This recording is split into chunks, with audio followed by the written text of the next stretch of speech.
Seated in magic boxes of 36 red curtain cubicles, arranged in 4 horizontal rows, the Manganiyar Seduction, giving a taste of their music at the Civic Theatre in Auckland.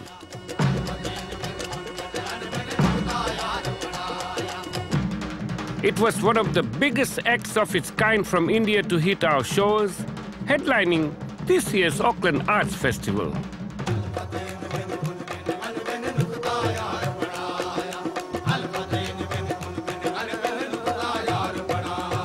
I think it was tantalizing. It's fantastic. I've seen so many Indian shows, but this is something different. I really loved it.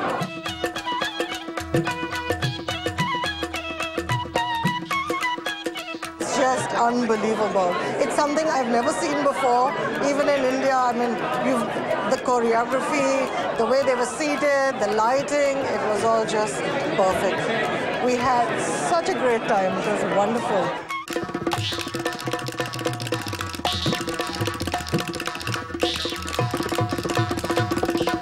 It is a music which is very complex, and I'd like to believe that the roots of Indian classical music actually stems from the Manganiyar music.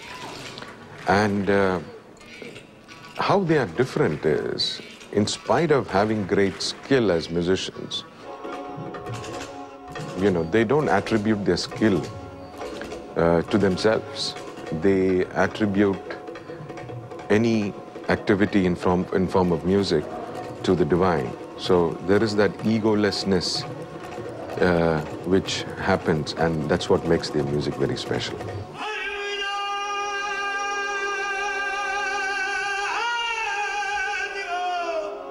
The Manganiyars are a caste of Muslim musicians from the state of Rajasthan. Originally Hindu, they go back many generations, traveling from place to place, performing for the royal households of the time. Their wide repertoire would suit all occasions, like births, marriages, and festivities.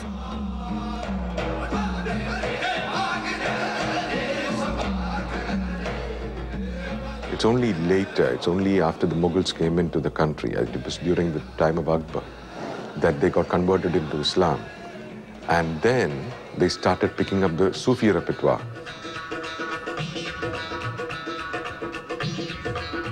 And with that, they became the mouthpieces for the Sufi movement. And that's how they incorporated Sufism into their repertoire, yes. This present theatrical experience was first created in Delhi 5 years ago by Royston.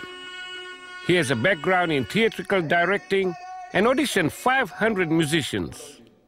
The curtained red boxes were inspired by the red light district of Amsterdam and the Hawa Mahal, a palace in Rajasthan.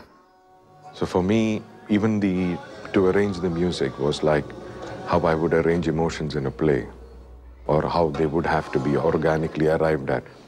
So that's what I've done with the piece. Musically, theatrically, yes, it had to have a way of presentation which enhanced the music.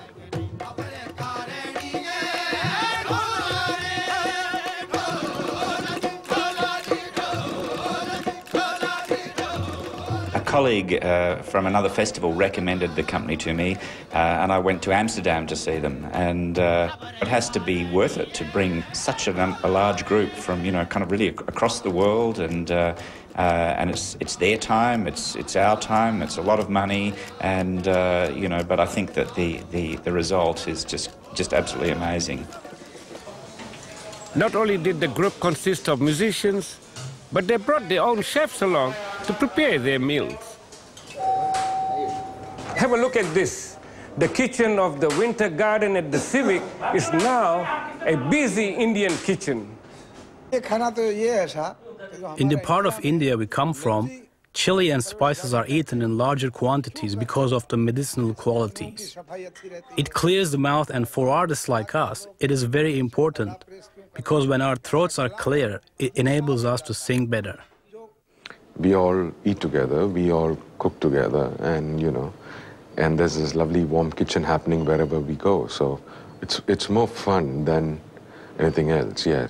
they have to have it their own way, so we fly in the chefs who are from the community to cook it.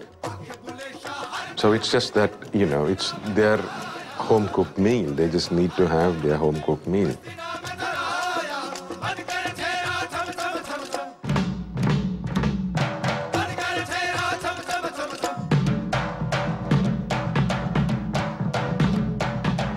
And that was truly a very different performance as well, because I saw different instruments together, as well as the singing, and oh, it's just amazing, amazing. That was just amazing, amazing. I think never in our entire musical history, especially the Indians in New Zealand, have seen 36 musicians performing and one conductor, 37 of them on stage ever.